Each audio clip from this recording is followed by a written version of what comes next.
आज 17वां अध्याय प्रथम स्कंद, जिसके अंदर राजा परीक्षित कलयुग को कौन कौन सा रहने के लिए स्थान देते हैं, इसका वर्णन इस अध्याय में है। सूत जी जो कि अब बताते हैं कि राजा परीक्षित उन्होंने देखा कि एक शूद्र प्राणी जो कि एक बैल और एक गाय दोनों को बहुत जोर जोर से मारता हुआ आगे की ओर लेके जा रहा है। उस बैल का केवल एक पैर है जिस पर वह कांप रहा है। वह जो गाय है वह बहुत ही उदास लग रही है, मानो उसका बछड़ा उसके पास नहीं है और उसे बहुत ही भूख लगी है।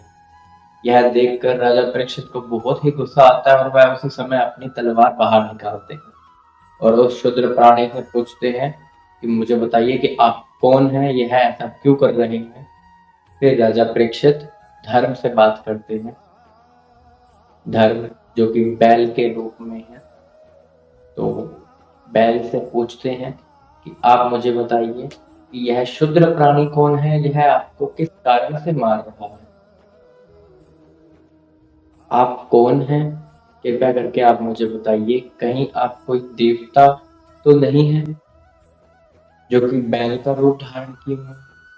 यह गौ माता कौन है, यह इतना पीड़ा क्यों सह रही है, आप दोनों इस शूद्र प्राणी से क्यों मार खा रहे हैं, आप मुझे बताइए।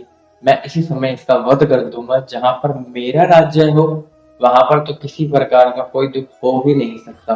राजा परीक्षित एक बहुत ही महान राजा थे। उनका मानना यही था, उनकी सोच यही थी कि जो राजा अपने राज्य की रक्षा नहीं कर सकता, जिसकी प्रजा दुखों में डूब रही है, तो उस राज्य का सर्वनाश निश्चित है। राजा परीक्षित इस प्रकार धर्म से बात करते हुए, जो कि बैल के रूप में है धर्म, उनका बहुत ही सुंदर जवाब दिया गया भागवत में, जो कि कहते हैं राजा परीक्षित से कि दुख दुख क्या है, कारण। कोई कारण बताता है कि उसके कर्म ठीक नहीं थे, इस वजह से दुख प्राप्त हुआ।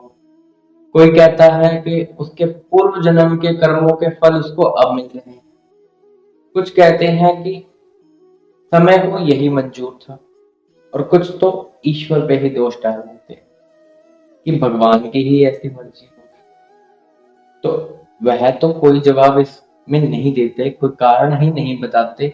राजा परीक्षित इससे बहुत प्रसन्न, वह समझ गए कि धर्म क्या बताना चाहते हैं।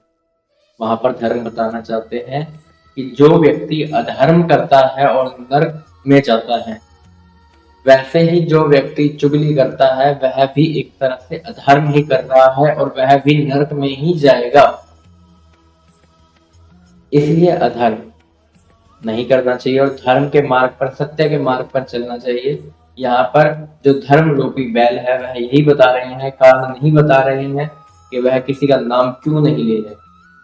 वह इसलिए नाम नहीं ले रहे हैं क्योंकि वह एक तरह से चुगली हो, और चुगली करने वाला और अधर्म करने वाला, इनके नर्क जो है वो सेम है। गौ माता जो कि यहाँ पृथ्वी के रूप में है, राजा परीक्षित की उनसे वार्तालाप होती है, बातचीत होती है, तो वह समझ जाते हैं कि यह पृथ्वी देवी है। भगवान श्री कृष्ण यहाँ से जा चुके हैं और उनके विरह से यह तड़प रही है, उनके बिना नहीं रह सकती, उनके चरण कमल का स्पर्श अब इस पे नहीं है। इस कारण से वह बहुत ही दुखी है और वह ऐसे शूद्र उनके ऊपर राज कर रहे हैं। कलयुग का नाश करने के लिए राजा परीक्षित अपना धनुष और बाण उठाते हैं, उसकी तरफ तान देते हैं, और कलयुग अपनी मौत को देखते हुए उसी समय राजा परीक्षित के चरणों में गिर जाता है। अब राजा परीक्षित हंसते हुए कहते हैं, अब तू मेरी शरण में आ गया है, अब तेरा अंत तो कोई नहीं कर सकता, परंतु तू मेरे राज्य में नहीं रहे, क्योंकि जहां तू रहता है वहां पर अधर्म रहता है, और मेरे राज्य में धर्म रहेगा नहीं तो तू मेरे राज्य में नहीं रहेगा। फिर कलयुग कहता है, कृपया करके आप मुझे वह स्थान बता दीजिए, क्योंकि श्री कृष्ण भगवान के जाने के पश्चात जो काल है वह यही निश्चित करता है कि अब कलयुग आएगा। अब कलयुग के रहने के स्थान राजा परीक्षित तय करते हैं कि कलयुग कहाँ कहाँ रह सकता है। जो सतयुग था तप, पवित्रता, सत्यता और दया, ये 4 भागों में बांटे गए थे जो कि सतयुग में सब थे। लेकिन वह 3 नहीं रहे, अब रह गया केवल सत्य। सतयुग में 4 थे और उन चारों में से केवल एक रह गया सत्य, और सत्य के आधार पर ही यह जीवन चल रहा है। यही बैल को एक पांव जो है वह सत्य है, और बाकी जो 3 नहीं है वो यही दर्शाते हैं कि अब सिर्फ सत्य का ही स्थान है, बाकी किसी का नहीं है। परीक्षित बोले कि तू यहाँ नहीं रह सकता, इसलिए तुझे मेरे राज्य में मैं रहने की इजाजत नहीं देता। तेरे किसी के भी शरीर में रहने से लोभ आ जाता है, झूठ आ जाता है, वह चोरी करने लगता है, दुष्ट बन जाता है, उसके पास गरीबी आ जाती है, दंभ, लोभ, मोह, माया, मत्सर और भी पापों की बढ़ोतरी हो जाती है।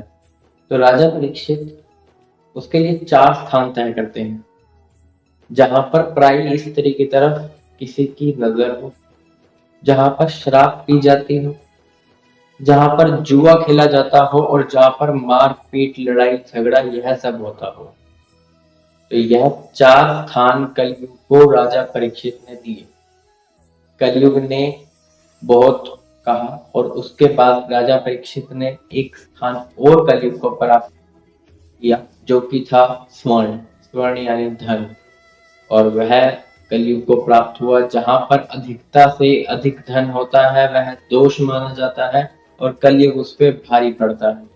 इसी वजह से ज्यादा पैसा होना भी एक तरह का दुख ही है।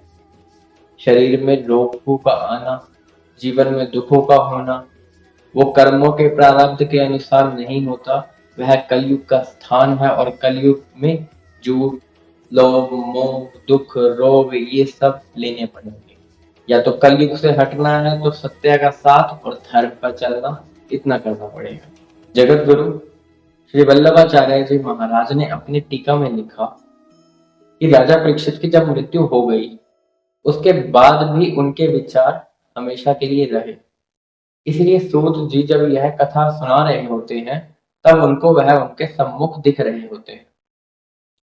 कलयुग में भी ऐसा संभव है, क्योंकि जहां पर ऐसी कथाओं का वर्णन होता है और सुनाने वाला जो भी होता है उनको राजा परीक्षित अपने सम्मुख दिखाई पड़ते हैं, यदि भाव और श्रद्धा से उसे सुनाया जाए या सुना जाए।